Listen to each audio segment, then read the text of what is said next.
Patnana bojo nishnabe dok nin so jik benendo dem shiging don jaba na now ing te we shkunagan. The reserve that I'm from is right in the center of Manitowaning Island. And the reason that I got into this whole thing about this wampum belt is Nui Nishnabem, Nui Nata Nishnabem. I wanted to learn to speak my language and I wanted to learn to speak it well, but I still can't. But besides that fact, what I ended up in my learning, I ended up looking at all kinds of different sources. I was learning, stock phrases, Anishna, that means how are you? And then they'd say Nishin, that you're good. Or Minomatis, you're living well. But I wanted to learn more than that. I thought I wanted to learn all of our old stories and how they're told in Anishinaabe, and that this is supposed to be how we would best express our Anishinaabe environmental ethic. So that was my reasoning at that point. So I recorded a number of elders and transcribed and translated what they said and then tried to understand that more fully. But through the course of my research, I ended up going to an archives in our community, and I found a letter written in Ojibwe in 1862 at our reserve called Gchi-Miigisabikan at that time. And when it was written in Ojibwe, I didn't really understand what it was about. And the main thing that I want to try and emphasize here, one of the main things that I want to try and emphasize is in a lot of institutions like this, not just University of Toronto, but York, any university, we all debate and contemplate and talk about and research and write what's called Aboriginal worldview or Indigenous worldview. But what I find we're missing in a lot of this discourse, just because we're just not there yet, is the role that language plays in that. And there's a whole frontier, if you want to call it that we haven't actually looked at in our language. So I found this text there, and it was translated already, and then I never knew what the covenant chain was about, so that led me to try and understand this further. And then each time I learn one thing, I find I have to find where it goes back and going back further and further and further. So then at the end, I end up not just talking about one belt, but many of these belts that I have. And this slide here shows the continuum. What I want to try to emphasize is that it wasn't just an event, and that the treaties are often treated as an event rather than a process. And that after 1764, part and parcel of that treaty was meeting every year with the British. And every year the British delivered presents to us, and every year they came to talk, and they called that polishing the chain. So if anything happened throughout that year, then you were to sit down and actually, what they would call polish the chain, but we could say now make things harmonious and smooth, the relationship, anything that had happened through the year. So the other thing that I wanted to emphasize is that for us, this didn't come without a struggle. That people died so that we have something. That people stood up, namely Chief Pontiac, Odawa Chief Pontiac, as well as Seneca Chief Giashota, stood up, and they took a stand so that we actually have something here today to talk about. Because the British were willing to run roughshod over the whole country, and that was actually their perspective, that they had conquered the French. They thought they conquered us as well. But it was these chiefs that stood up and said, you conquered the French, but not us. So the other thing that I wanted to, when I was first invited to talk, they said the Lieutenant Governor was going to be here. So the way I kind of shaped this talk was to look at each successive Lieutenant Governor once that institution was instilled here in Upper Canada, that I wanted to show when these guys, the Lieutenant Governor in the capacity as a representative of the Crown, actually gave belts to us as well. And the other thing that I want to mention is off the hop, that these subsequent wampum belts do not diminish the principles set out in the first 1764 belt, nor do they abrogate or derogate in any way anything that was transacted at Niagara at that time. And in fact, they actually strengthen it. And each of the lieutenant governors go on to say that, I give you this belt to strengthen my words. So these various representations of that, and throughout the presentation, I hope to, if I get through it in 40 minutes, to explain what each of these are about. So for us, when we talk about a treaty, we look at Anishinaabe perspective, and of course now you hear a lot of the discourse in the mass media as well as in scholarship as spirit and intent, as well as looking at our understanding. So for us, when you look at all these speeches, I put all these speeches together. Whenever they had a council, they would talk about sometimes they wouldn't explicitly talk about the belt, but they would just talk about getting together and what their relationship was. And this occurred every year. And you see at the bottom here with this particular belt, when Sir William Johnson gave this represents, when it's on its own, a hexagon on its own usually represents a council fire. And there were designated council fires between the British and the Anishinaabe, and those council fires were places of meeting as well as places to give and receive the presence or the enactment of the treaty. So down here for us on the Western Confederacy, it's actually the Fort Detroit at that time, as well as Fort Michilimackinac. Then for the Eastern Confederacy, it's Fort Niagara, where the treaty was given, and then probably Johnson's house, and then the other one would be Montreal as well. So these are actual specific places designated where you're actually going to receive your presents. One thing, I was talking the other day, last week actually, about the belts, and this belt is usually called a peace and friendship belt. And I was talking to this person, I just said, I don't know why I detest that designation so much. And I just feel like it diminishes the role of this belt, that it isn't just about peace and friendship. It makes it sound kind of lame. And the person I was talking to, I thought was funny because she ended up saying, yeah, it makes it sound like you got two BFF bracelets, and that these are best friends forever. But that's what this is. Actually, they do say we tied our hands together in the bonds of friendship with wampum. So it does say that. But this belt to us actually means more than that. It actually means our independence and that we weren't subjugated by the British. And it also is our Aboriginal title or our land ownership. And it's also our protection, or what now we call fiduciary responsibility. It's also our support, but back then what they called our warmth. And so the Anishinaabe chiefs, whenever they would get up and talk about this, they would say, we expect to receive our warmth again next year. And they're talking about the blankets, the cloth that were given at that time, and also the rum. But the other thing that they said at that time was they made a fire. So the council fire, to draw warmth from the council fire as well. But it also, I think we ended up making a bit of a mistake by tying in payment for past services. So when we fought alongside the British during the American War of Independence, and then during the War of 1812, and then afterward this started being the annual treaty, ended up taking on tones of payment for past services. And then that's when they started saying, after a while, the lieutenant governor or the superintendent of Indian Affairs started saying, well, you have been paid long enough for your services during the late war.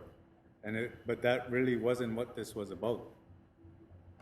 So there's a book I recommend. I read it. I needed a dictionary beside me. As a philosopher named Bruce Morito, he had written this book, An Ethic of Mutual Consent. And it's about the covenant chain. But one thing that I like that I just wanted to show, he put the words that I was struggling with. So I always thought, we always approach this Treaty of Niagara as a static time event frozen in time. But I want to demonstrate that this is an example of what is meant as a living treaty. And in his recent book, Bruce Morito postulates that the term process rather than event is then more appropriate for describing the covenant chain treaty relationship. So I really latched onto that today, July 31st, on the Canadian side of what we now call the Canadian side of the Niagara River, was when this belt was actually given by Sir William Johnson to the Western Confederacy at that time. So we're commemorating that, but at the same time, we actually, for 100 years after that, they gave us these presents, and the Anishinaabe accepted and abided by that as a framework for relationship building. So in fact, adopting a longitudinal orientation allows one to see that the covenant chain is a framework that evolved from an informal trading relationship to one of military, political, and economic alliance, eventually becoming a shared life world with a highly contextualized diplomatic language and semiotic set of symbols. How else can one explain the fact that wampum belts presented on the first slide were constructed by the British representatives for the Anishinaabe? So this is my time to make a plug, but I wrote an essay about the symbols that are on this belt and how they're informed by prior treaties, namely the Dish with One Spoon, as well as any other treaty about council fires, as well as treaties with using diamonds to represent the nation. So this medal here is actually part and parcel of the treaty. What I wanted to do when we go to Niagara tonight and tomorrow, what I was hoping was to actually bring the medals and the treaty together at that time, because these are both used as mnemonic devices to recount what the actual treaty was about.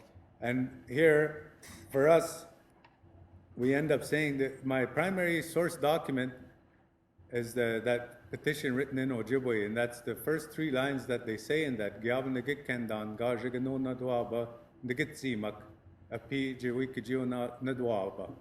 I still know how you talk to my ancestors when you bid them to go to war. That's what the first line of that petition says.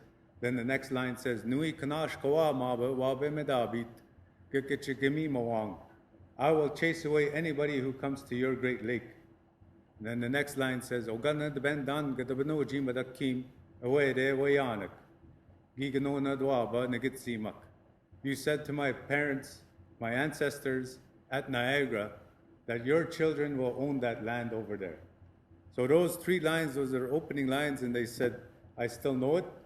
And the second thing they said, that at that time, you own this land. That's what they said, your children will own this land. So this belt represents Aboriginal title. And then the other thing they said, I will chase away anybody who comes to your great lake.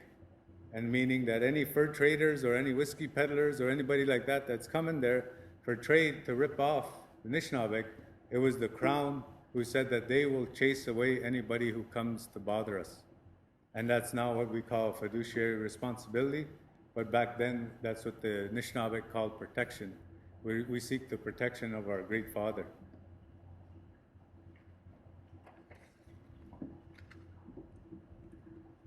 Oh, the last line there, it also comes to represent hunting and fishing and timber rights. Because at the end, you'll see, well, I hope to show it by the end, is that we didn't say that any of these other treaties that it would exclude us from actually selling fish or from selling timber or from selling anything. And what ends up happening is when you get these, from all these years, they're actually giving us guns, ammunition, balls, shot. They're giving us net thread. They're giving us cod lines, mackerel lines. For 100 years, they're giving us all the outfit to enact what we would now call our Aboriginal hunting and fishing rights. And then they pass the Game and Fish Act, and then they start confiscating our catch, confiscating our boats, and throwing our hunters and fishers in jail. So, of course, all this land was Anishinaabe. When I say Anishinaabe, in this case, I mean, instead of saying the red man that, of Peter Pan, I end up saying that it's all of us that own this land. So this medal here on the side was a medal that was given to friendly chiefs who didn't side with Pontiac at the time. So the friendly chiefs that didn't side with him, they ended up getting this medal, and the lion, of course, represents the British, and he's lying there nonplussed. And then here, there's a wolf there, and the wolf, they say, is trying to rile up the great lion. And they call it the Lion and Wolf medal, and they say this was when Pontiac tried, that mangy mutt Pontiac tried to rile up the king and his forces. So that's what these chiefs who were friendly to the British at that time, they got that medal. So here, this is about Aboriginal and British title. So I told you that they actually said at Niagara that you will own this land. We acknowledge you own this land. And that's Aboriginal title to us. But in 1761, actually, Sir William Johnson had tried to enter the Western Confederacy into the Covenant chain. And he thought he had done it, but the vanity as well as the audacity of General Amherst quashed all of his efforts by 1763.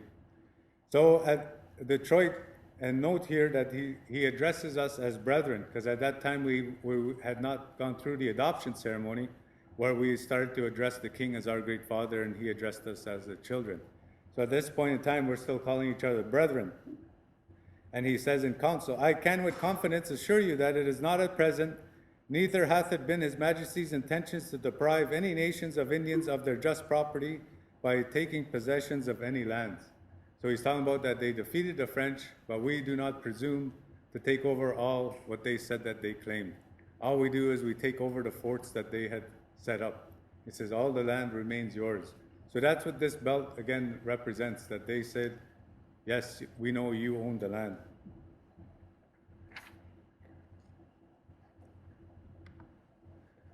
So that sets the backdrop to this, but what ends up happening there is that Sir William Johnson ends up gathering up all the nations again. He sends runners all the way out to Rainy River area and invites people, the Sioux, the Sauk, Fox, Menominee, all on the western shores of the Great Lakes, and they all come down. But they're kind of wondering if this is a trick, because they know that they were just at war with the British and that Pontiac is still at war with the British. So as we say, Nishnave Pane Penmanduan Nidon, that they always depend upon the spirit. So what they did, and this was recorded by fur trader Alexander Henry, and they set up what we call a Giskan in our language, but in English it's been translated as a shaking tent. So they set up the shaking tent and they put the question to the spirit, will we be accepted as friend or foe? A wampum belt has been sent here inviting us to Niagara. So the one who comes in is, we call him a Shikan, the snapping turtle. And he's the one who is the translator for the spirits to us. And he goes down and he comes back up. And in this world, the turtle's really slow, but in the spirit world, he's one of the fastest. So he comes back up and he says, Sir William Johnson has his fires ready. He's got kettles over the fire. You will be accepted as friend. And then they put another question to him, how many soldiers are there? And so again, the turtle leaves and he comes back. And he says, as I flew down the shores of Lake Huron, there weren't any redcoats. And even around Detroit, there weren't very many. And I went along the shores of Lake Erie, there weren't too many. And I got to Fort Niagara, there were many redcoats. And then as I went along Lake Ontario, and then I got to the St. Lawrence. And when I got to the St. Lawrence, there are more redcoats than there are leaves on the trees. And you would never be able to defeat them. So then that's what, informed by what the spirit had told them, they decided that they would then come down to Fort Niagara for this treaty. So Henry writes, he's coming back down, and he says all the villages have been deserted, save for a few old people and young children, and they're all gone to Niagara for this treaty. But the original covenant chain was supposedly given in 1673, as early as 1673, between the Dutch and the Mohawk on the Hudson River. And at that time they say that the Dutch actually said, we want to take you by the hand in friendship. And then they had said that it would be with a rope of friendship that we tie ourselves together. And they said things continued on well while we had our hands tied together in friendship, but the rope isn't very strong. So we cast an iron chain. And again, things progressed well while we were bound by this iron chain, but iron rusts and it isn't very valuable. Anybody can make an iron chain. So they said, after a while, we said we value our friendship. So we want to show that value, we make a silver covenant chain. And we know that when this silver is left alone, it will tarnish if it's left alone. So we said that we would get together every year and we would, for the express purpose of polishing that chain. And of course, the chain is the metaphor of the bonds of friendship. And of course, polishing the chain is actually having a metaphor for having a council to smooth over any disputes or any grievances that each side had. So one of the earlier representations of this covenant chain was that at either end, one was a Anishinaabe, the other was a Jaganash, and then they held a belt or a chain between the two. And then there'll be variations of this. But here, this is the one that ended up being given to the Western Confederacy at Niagara on July 31st, 1764. And you see there they actually worked in links of a chain, and then the one that represents the Anishinaabe and the other represents the Jagannash. And on that medal that I showed previously, they're sitting under a tree. And that's part of the promises that were recited. They said, you had told us that in the middle of your island, I will erect a tree. And under this tree, and where this tree stands, I sweep all around it. And then I lay out a mat there for us to sit under there and smoke. And they said also, I put a fire in the middle of your island. And I put beside that fire, and daton, Gchi-Miigisabikan, a poker. So I put a poker beside that fire, and if you ever think your fire is going low or going to go out, stoke it. He says, Ni Jan Sadok, you stoke that fire. He says, because I piled beside your fire an ample source of wood. Gudwan Maba Tik.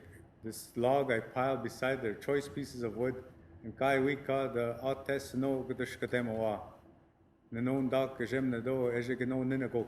The Spirit hears how I am talking to you, and He knows that all that I have said will be true, and that your fire will never go out.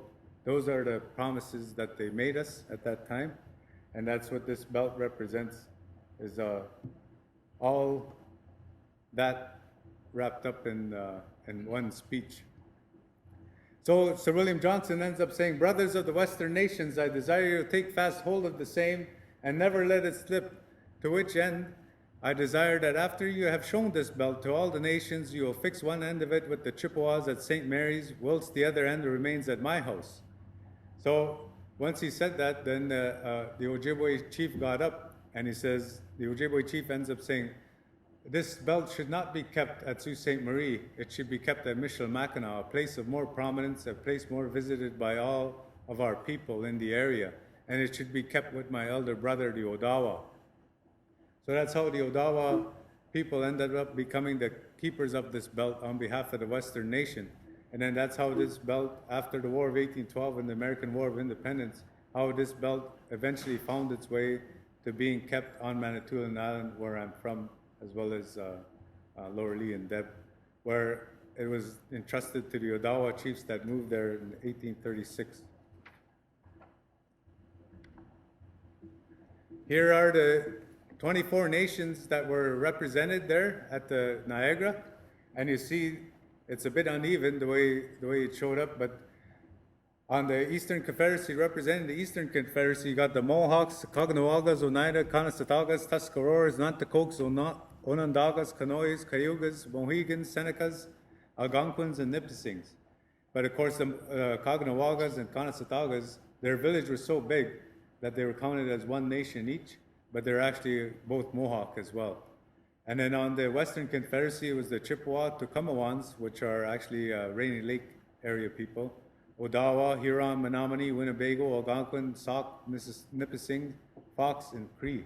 Then afterwards, the Delaware, the Munsee, and the Shawnee would also be represented on this belt. So here again, perhaps you can't see it too well, but here there's 24 nations on that belt, and there's a ship there.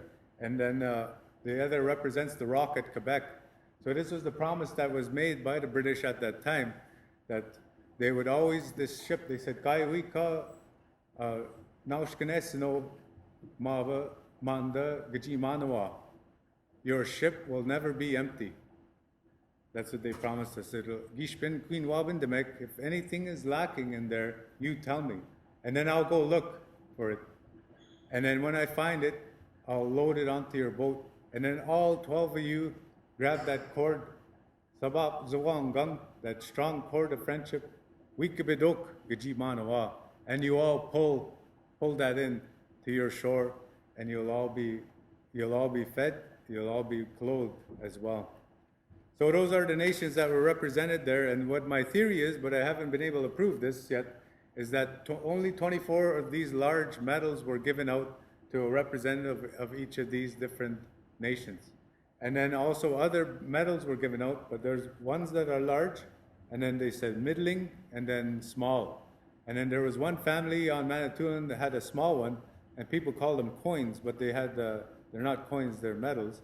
And they have King George III's face on one end, and then on the other side they got the coat of arms. And the Wink family just ended up, their uncle ended up auctioning that off, and it was sold maybe 2 years ago. And it had the certificate that it was given to Odawa Chief Ego Mene, 1764, August 1st. And then on the back of that certificate, it actually had written each time that it passed from father to son or from nephew to uncle. So anyway, that's one thing we lost, and that would have been a good thing to bring to this gathering. So here are all the different types of materials that were given as part of this treaty. So you see they get all kinds of different cloth, molten, shrouds, calico, printed calico, Irish linen, striped cotton, coarse blankets, handkerchiefs, chiefs' laced hats, tobacco, ball, gunpowder, shot. So they would give us all kinds of things, sewing needles, thread, vermilion, and combs. And then the women would make the leggings, they would make the skirts, they would make the shirts. And here you see this one is a nice example of the ribbon work they used to do before they had a sewing machine. So here's the document that was written in Ojibwe, and you see June 27th, 1862. And in this, we don't say the chiefs in this document, and they never say it was your fiduciary responsibility. And they never say this is our Aboriginal title. And they never say this is our nation-to-nation relationship. So our job as scholars and researchers and Anishinaabe is we have to try and understand this and learn this and see how they talked about it. Because when we talk about spirit and intent and we talk about Aboriginal perspective or Anishinaabe understanding, this is as authentic a form that you're going to get where it's written down in Ojibwe by the chiefs at that time. So again, the belt is shaken, as they say. When they say they shook the belt, that means that something went wrong or awry. And of course, it was the American War of Independence. So the nations, the Anishinaabe nations, Haudenosaunee nations, Cree, Sioux, Sauk, Fox, they continue to try and resist American expansionism. And then they side with the British at that time, and then of course they lose. As we know, history tells us they ended up losing.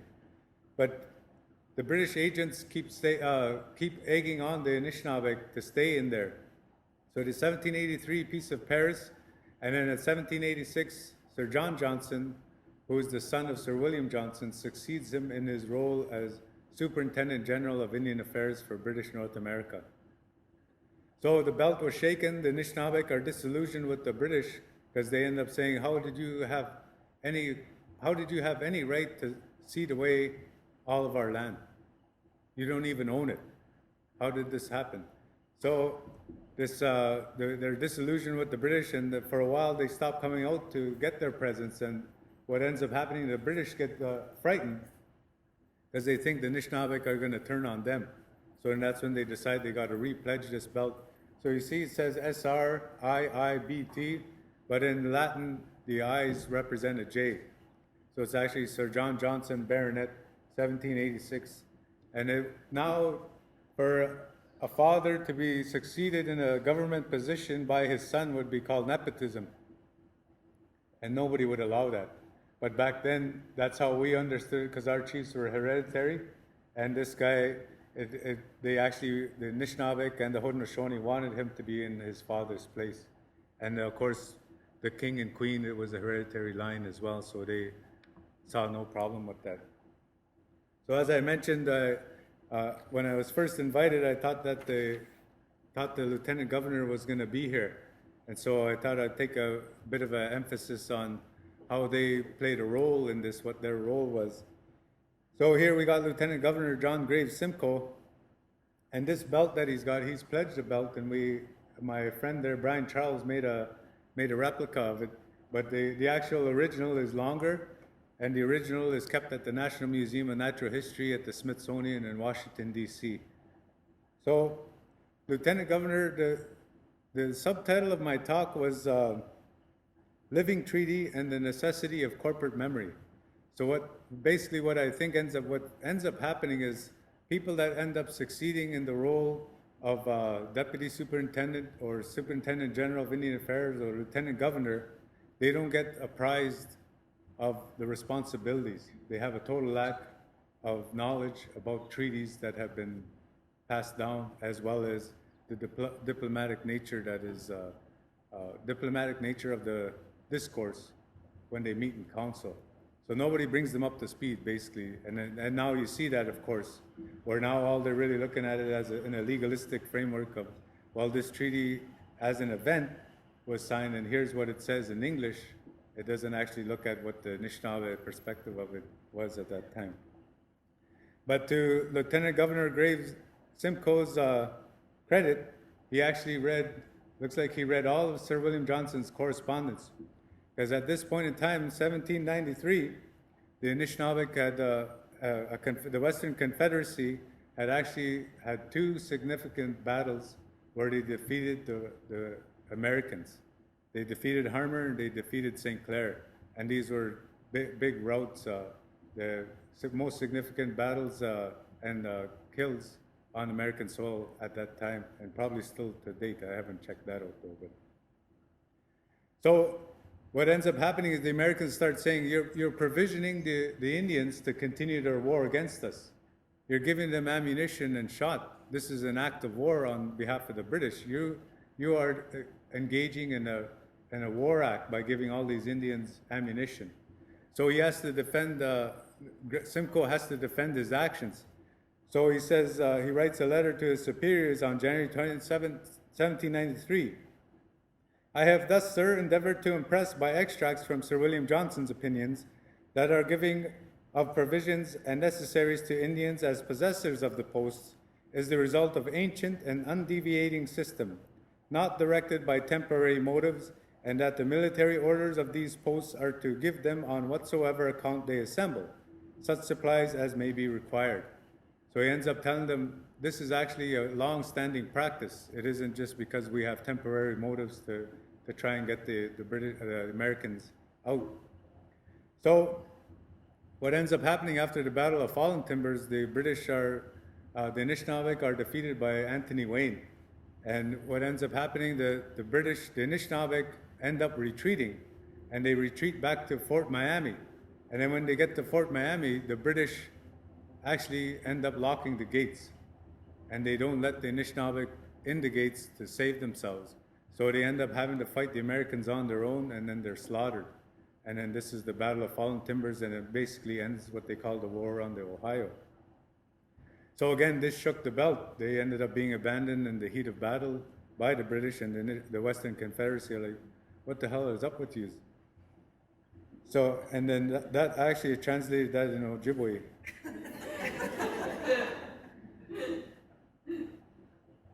So he ended up, Sir Lieutenant Governor John Graves Simcoe ends up meeting the Western Confederacy at the Wyandotte town, which is Anderton, Brownstown on the River Detroit.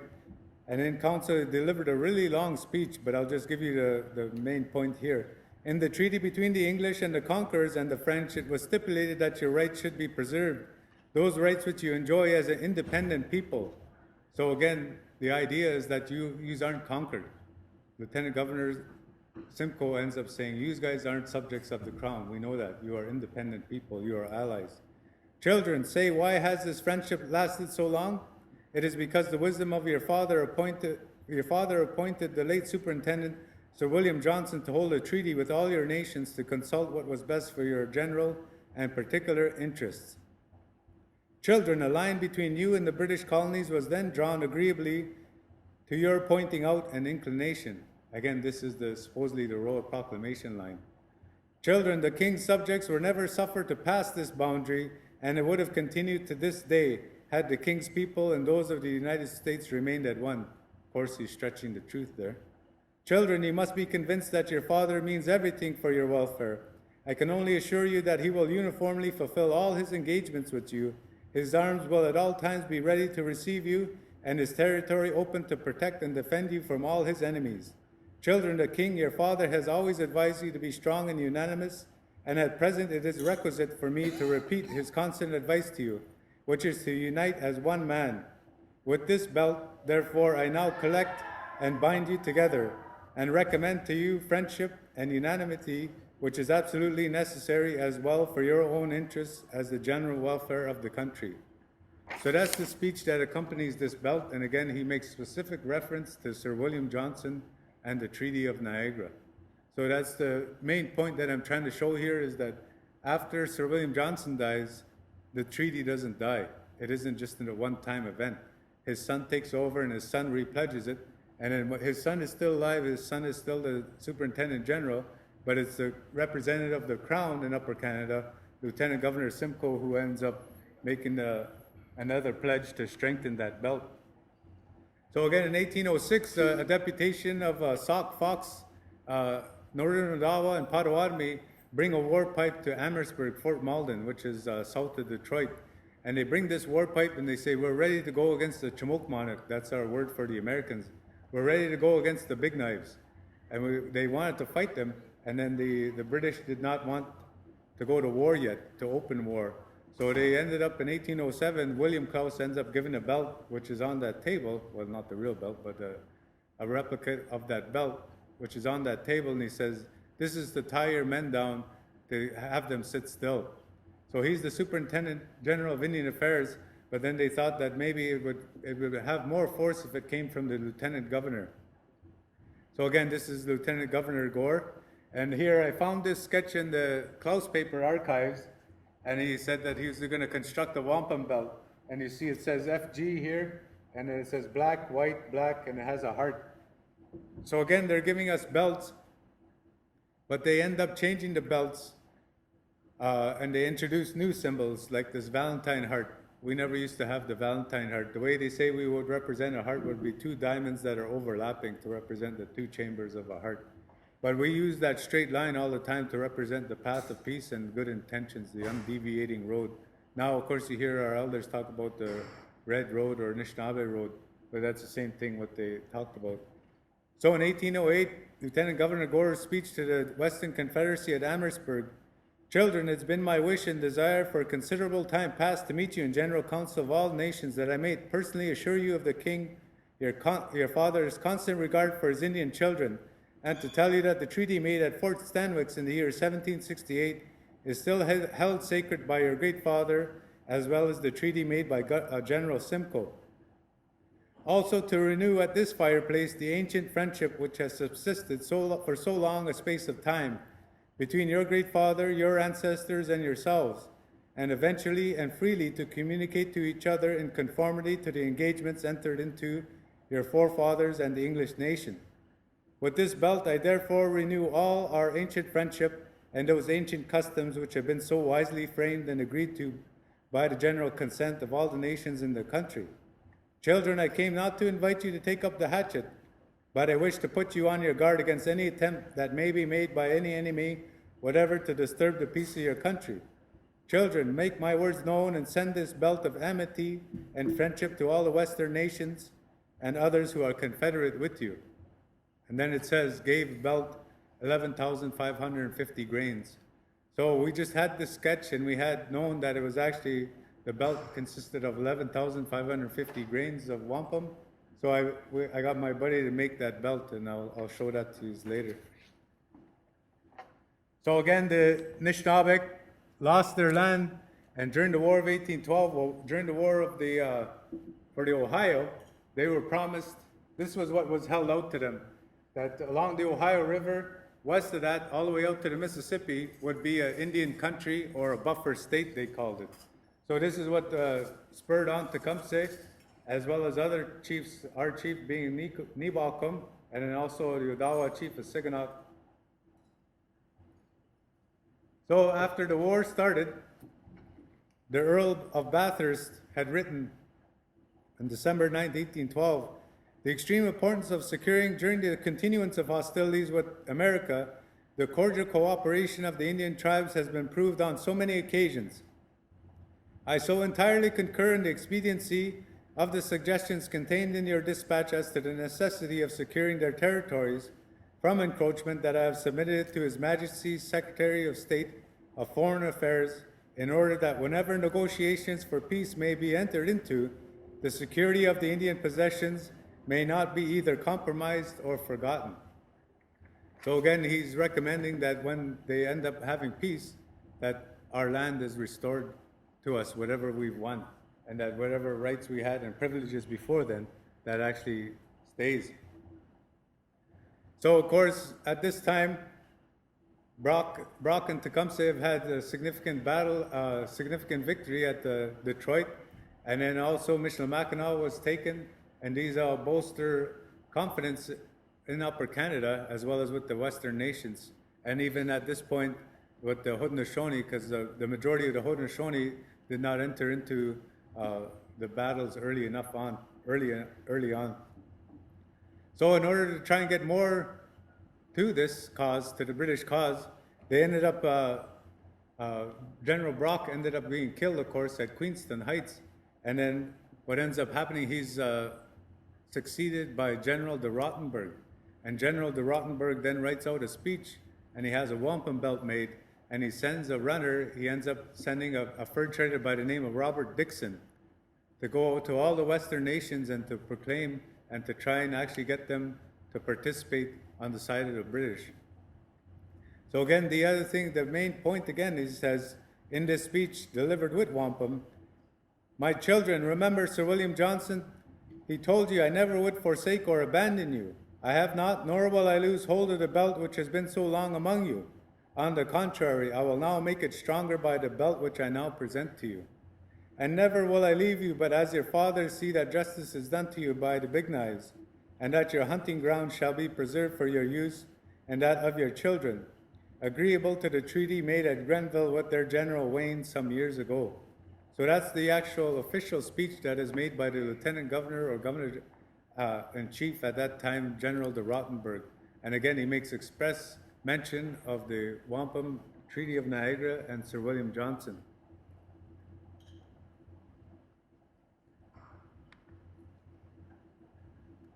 So Tecumseh and his Confederates were all into this and wanted to have this actually achieved. And of course, Tecumseh was killed as well. So with Tecumseh killed, they wanted to actually get as charismatic and dynamic a leader to fill his shoes. And so they looked to his son, Pokisi.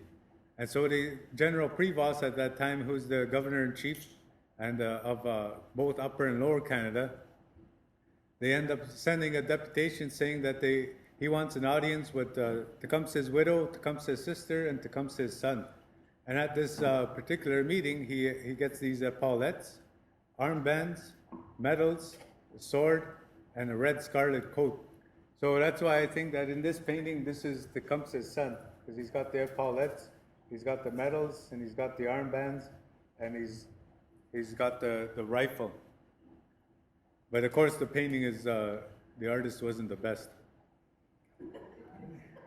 So General Prevost ends up saying that he just wanted those three to come out.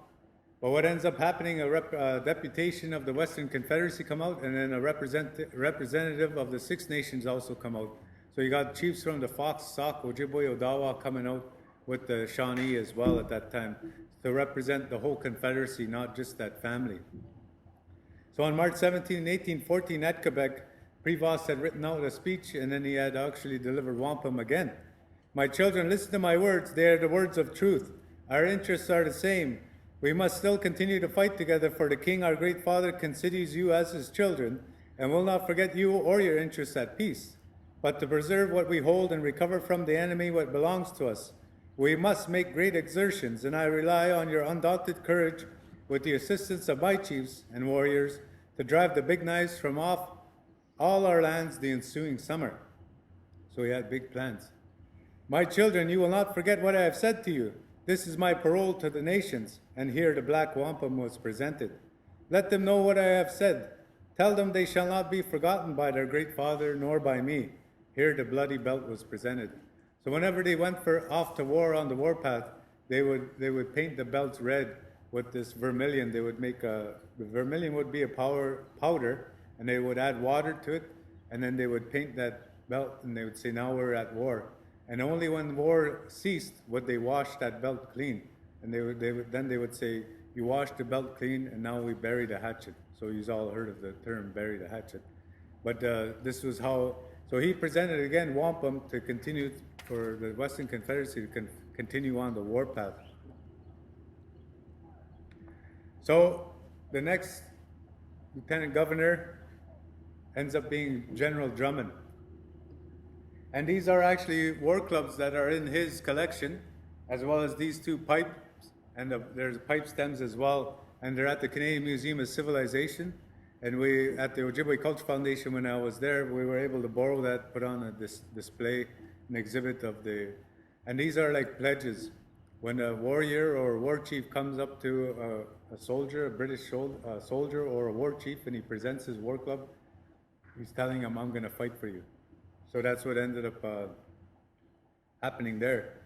So, of course, the Treaty of Ghent is signed on Christmas Eve, 1814, and they didn't have the internet back then, so they didn't know, nobody heard of the cessation of hostilities until late February.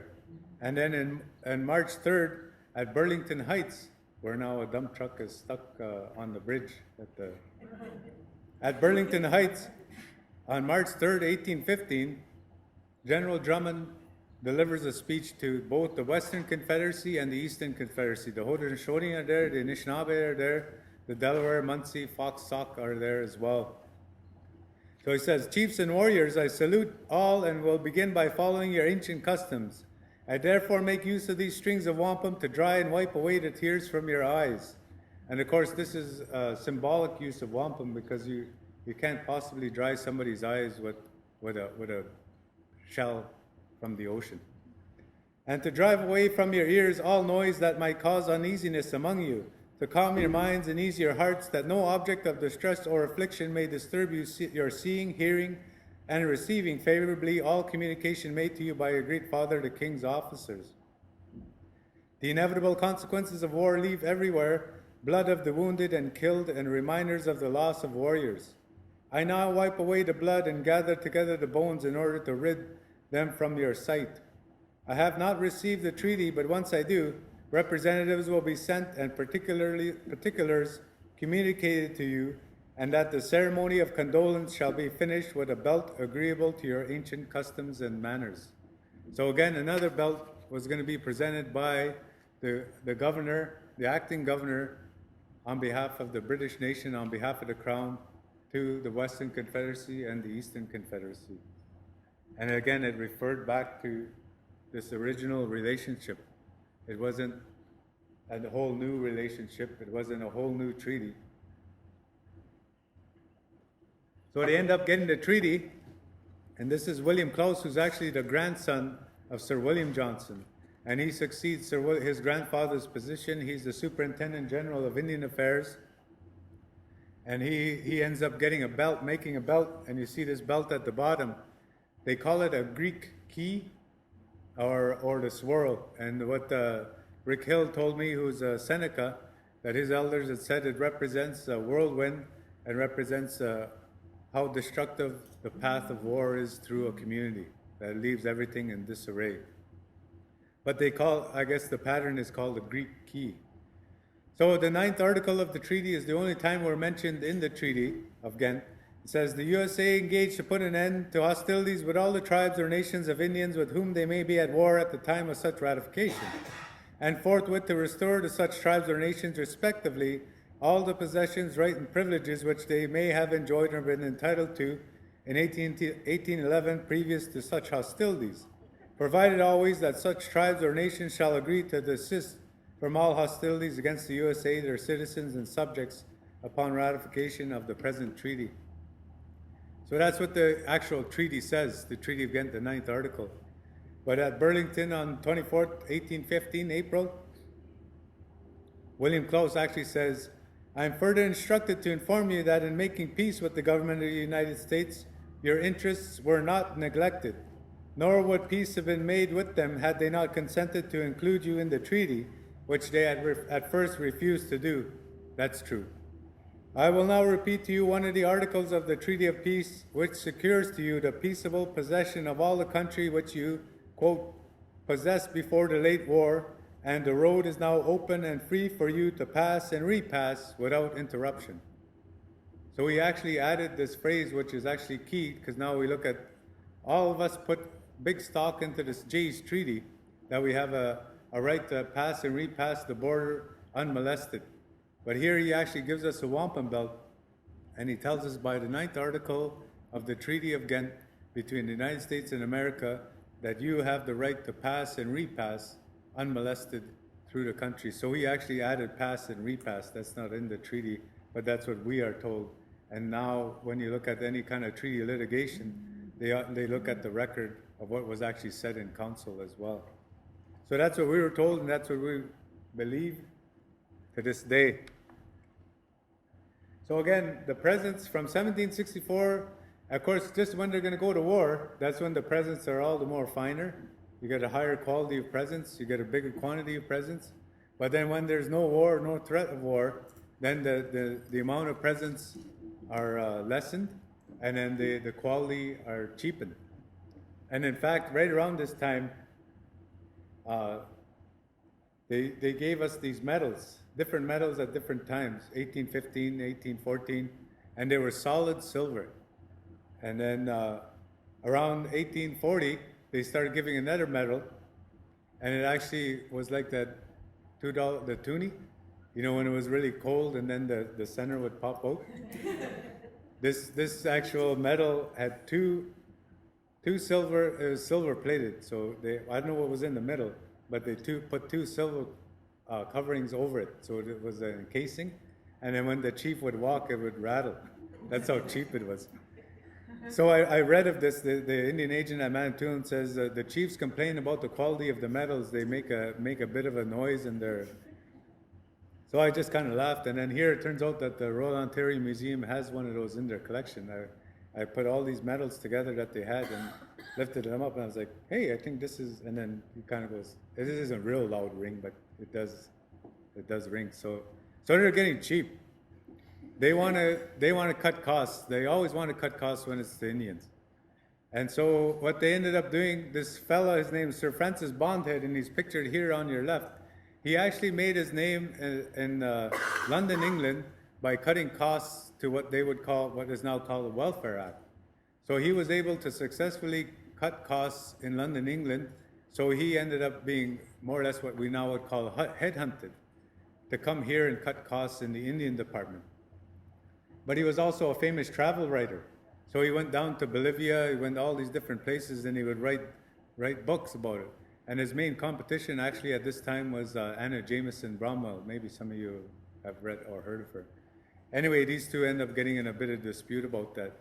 He becomes a knight, and how he ends up getting his knighthood, nobody had seen anybody work a lasso before in London, England. So he gets a royal audience, and he brings a rope and he starts doing lasso tricks with that, and they make him a knight. So he ends up becoming called Baronet Francis Bondhead. So he was told once he got the position in January 1836, he was told what his instructions were. So he writes back to his superiors, because he knows nothing about Indians other than romantic views, and he's coming to Canada for the first time. So when he says, he hears that there's always a gathering at Manitowaning Island where they deliver the presents, which are blankets, guns, ammunition, and all kinds of different cloth. He says, it is my intention to attend this most important meeting, and I trust I shall by that time be competent to give your lordship an opinion on the first question upon which I am to report, namely how far it may be practicable with good faith and sound policy gradually to diminish the amount of presents with a view to the ultimate abrogation of the existing custom, and whether in the meanwhile they might not be commuted for money payments. With respect to the second question, namely what reduction could be effected in the establishment of the Indian Department, I will report upon that when I have determined the minimum to which the department can be reduced. So again, he's going there, he says, well, I got to cut costs, and I'll see how much of these presents I can actually get away with doing. And this is when, I believe, when they first started calling this a custom. So he actually officially calls it do away with the custom of giving Indians presents annually. Of course, it's not a custom, it's a provision in a treaty. So this is the subtle wordplay that starts to happen. So he shows up, and this is Chief Jean-Baptiste Assignack, Odawa chief and interpreter for the Indian Department. After the War of 1812, he distinguished himself during the War of 1812, and they gave him a blue admiral's coat and a cockneyed hat as well as the high black boots. And I know it's him because somebody wrote on the actual painting, Assignack. So he ends up, when Bondhead comes to Manitowaning, when all the Anishinaabeg are there, he tells them that, we're going to reduce the amount of presents that are given, and any of you Anishinaabeg that are from the United States coming here for presents, in 5 years, you're no longer going to be able to do so. And if you're a woman and you've married a non-native, you're not going to be able to get these presents either. So they had this kind of long-standing will to cut and to cut down the numbers as well. So when the Assignack brings these belts out in front of him, and he says, "My children, I clothe you." This is what Sir William Johnson said. "My children, I clothe your land. You see that wampum before me, the body of my words? In this the spirit of my words shall remain. The Indian being my adopted children, their life shall never sink in poverty." So that was what the oral tradition was at that time. They always said, "Your children, you told us we would never sink into poverty." And of course, you see stuff that's happening at up north, like at Attawapiskat and other reserves as well. So I just complemented that with a quote from Sir William Johnson back in 1764. He says to the Western Confederacy, "The English will deal fairly with you. They will treat you kindly and trade with you honestly. You will grow rich and happy, and your brothers contented, so that our union cannot be shaken." That's what Sir William Johnson had told the assembled chiefs there. The other way that they actually said this and how it was codified in that letter written in Ojibwe, the chiefs had said, "Manda ge-izhinaagwadinig, this is what will happen to you. And then Abiyan gautagijik, as you look about all the sky, nandawabandan gadabano jimo binmatzuin when jimokset gizes. Look for the life of your children where the sun rises. Kawap ma gizes jimaskwap kagojing, and you will see a sun rising red. That is the image of the life of your children. It says, and as that sun gets even higher, it will be shining brilliantly. That is the image of the life of your children. And it says, and even higher that sun will go. And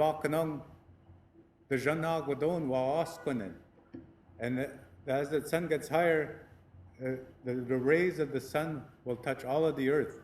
And then in different places, flowers will bloom, flowers will appear. That is the image of the life of your children. So of course they're promising us prosperity, sunny, happy days, and a tiptoe through the tulips. So now we gotta help that happen again. So this Bondhead is so enamored with this, and he's so impressed with Assignack's recollection of these wampum belts, and he's so impressed with how all the Anishinaabeg are there. And he, of course, like I said, he's a travel writer. Then he says, let's make a treaty. So of course, the funny thing about this treaty is that the way it's written, if you read the treaty, it says the British relinquished their title to this land. Of course, they had no title to it. And then he says, do you, Odawa and Potawatomi, do you, Odawa and Ojibwe, also relinquish your title to this? If yes, affix your signature to my proposal. So they do it. Then one smartass says, well, who owns the island then? Because everyone gave it up.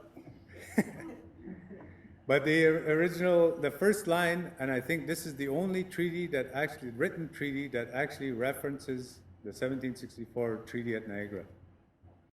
The first line says, 70 snow seasons have now passed away since we met in council at the Crooked Place, Niagara, at which time and place your great father, the king, and the Indians of North America tied their hands together by the wampum of friendship. Every other treaty starts off with "Know ye by these presents," forthwith they end up talking about indentures and ceding land. But this treaty is unique in that it says 70 snow seasons have now passed since we tied our hands together in a wampum of friendship. And so we look at this treaty as being a stronger treaty in our eyes here. And then they wrote in another petition afterward, "Meanwhile, dashako nishtana ashe mingudwa swayako the sobabona gak meanwhile ngibe disugona chigama." And then it was 26 years ago, this is in 1862 when they're writing this petition. They said it was 26 years ago when the Chigama, meaning Bondhead, had come here.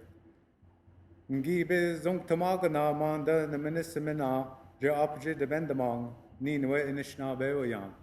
And he told us in the strongest terms that we are the absolute masters of this island. So that's their recollection of the 1836 treaty. So again, the Anishinaabeg view this as a treaty that is continuously evolving, and that every year that the British come on our shores, to our land, bringing presents, they're enacting and fulfilling the precepts and the principles of that treaty.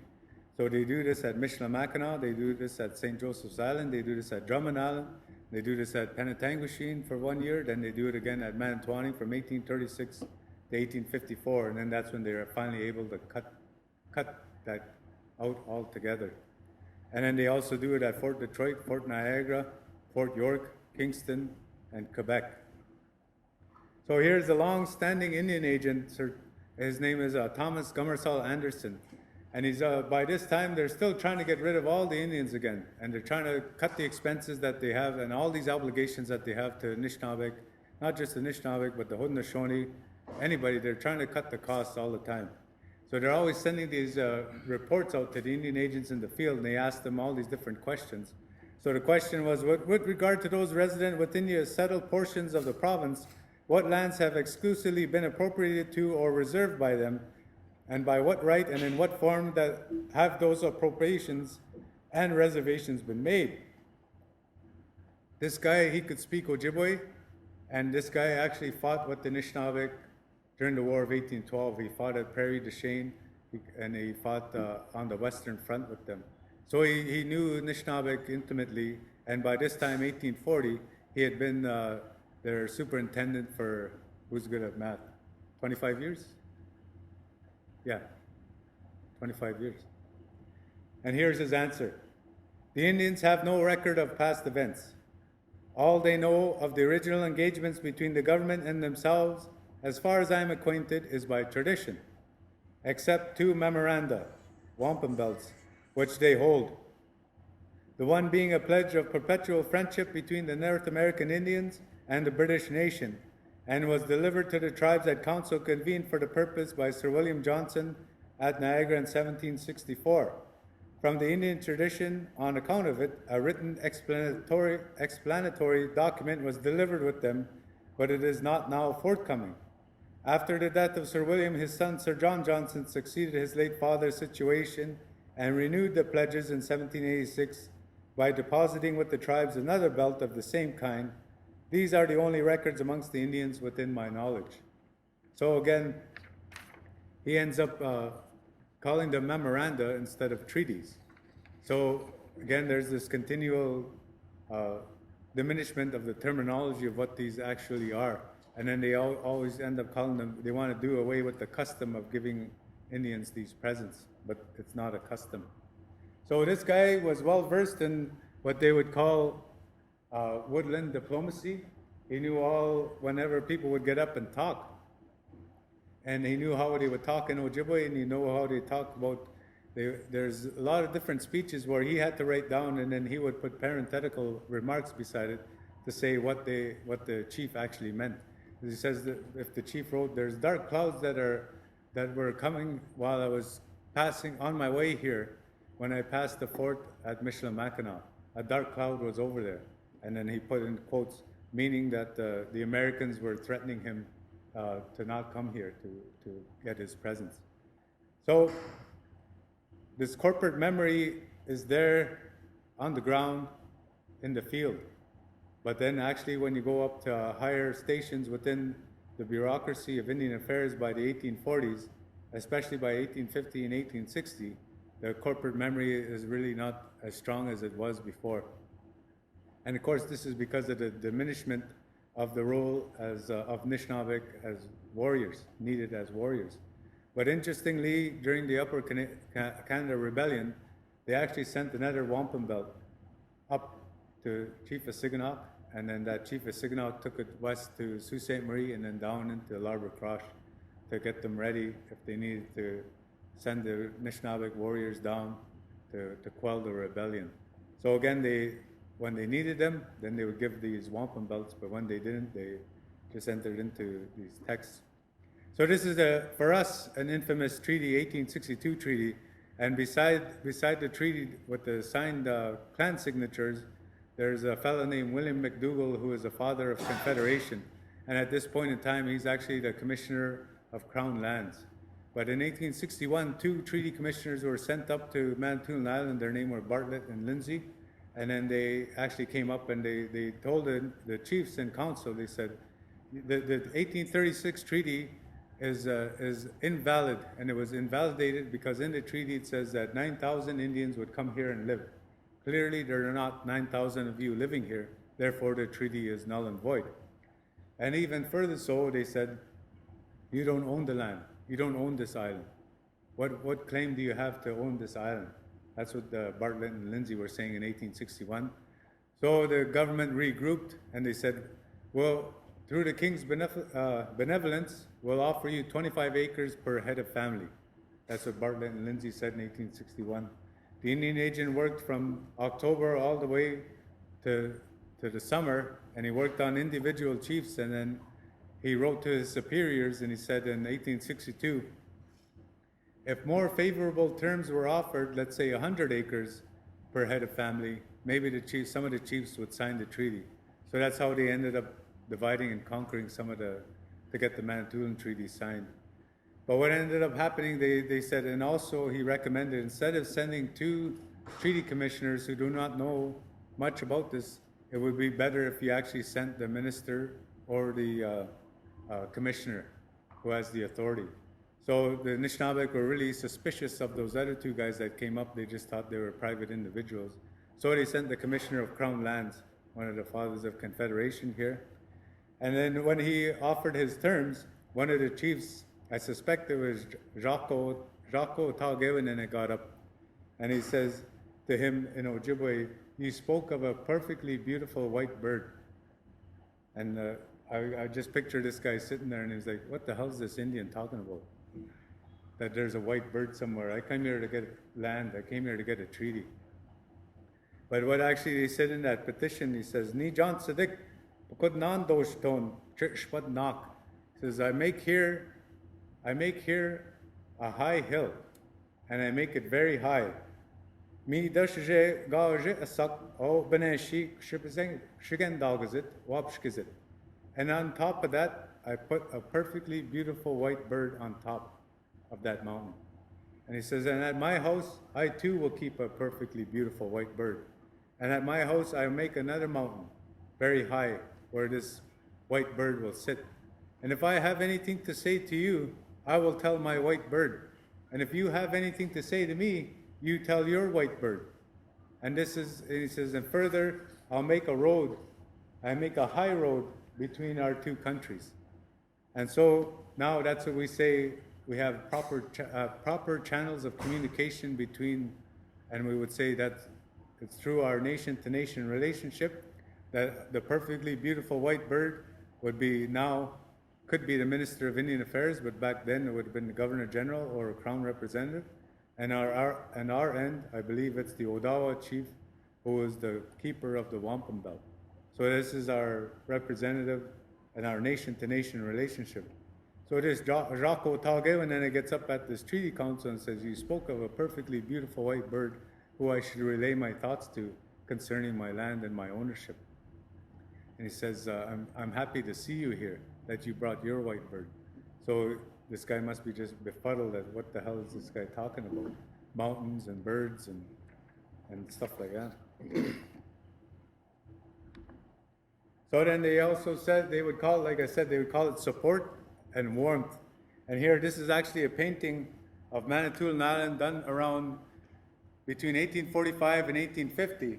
And the reason I know that is because this is a painting of George Ironsides, and he had red hair and a red beard. And then, like I said, Assignack, they wrote that it was Assignack, so Assignack's still alive. And then here, this is Samuel Jarvis Peters, or Peters Jarvis, sorry, who Jarvis Street is named after. And he was part of the family compact, and then he was Superintendent General of Indian Affairs, but he ended up getting into quite a bit of trouble due to his sloppy bookkeeping. There were charges of actually misappropriations of funds and stuff like that. And then that kind of first tarnished the name of Jarvis Street. Just kidding.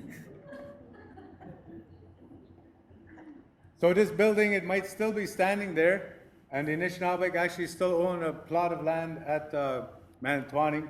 But you see all the Anishinaabe, and Anna Jameson writes in 1837 that there were up to 3,000 Anishinaabe gathered there. There were Ojibwe, Odawa, Potawatomi, of course, but there were also Menominee, she said, and Ho-Chunk, who is commonly called Winnebago. And you see how far these guys came. They came from Green Bay, Wisconsin, to come and get their presence here and to fulfill the role of this treaty. But here you see all the cloth piled up, and you see the first two row have gotten their disbursements already. So that's what they said. Gchi-Miigisabikan, there was one more thing you promised. I give you this boat. This boat will never be empty, they said. That's what they promised us. So here, these are extra articles that they would give us at different times. Guns, common guns, chief's guns, rifles, kettles, tin kettles, fishing hooks, cod lines, net thread, Russia or Scotch sheeting, and that's like a canvas that we would use for our sailboats, as well as for our canoes, or even to use over our tents. So bear that in mind, that they're giving us these implements. And then they turn around and they pass the Fish and Game Act. And then they start throwing us, our fishers, in jail. They confiscate his catch. They take his net. They even take their boats. So at a Grand General Council in Garden River in 1869, they wrote a petition. And they said, we met in Grand Council, and then they forwarded this petition to Little Current the following year. We met in Grand Council at Little Current on the 25th of July, 1870, for the consideration of that sacred friendship which have existed between our forefathers in the year 1764, at which time a wampum belt had been made by the British government as an emblem of that sacred friendship, which is now before us in our assembly. And after long deliberations, we came to the conclusion to renew that sacred friendship by having smoked the pipe of peace as a token of perpetual friendship between the different tribes and bands assembled.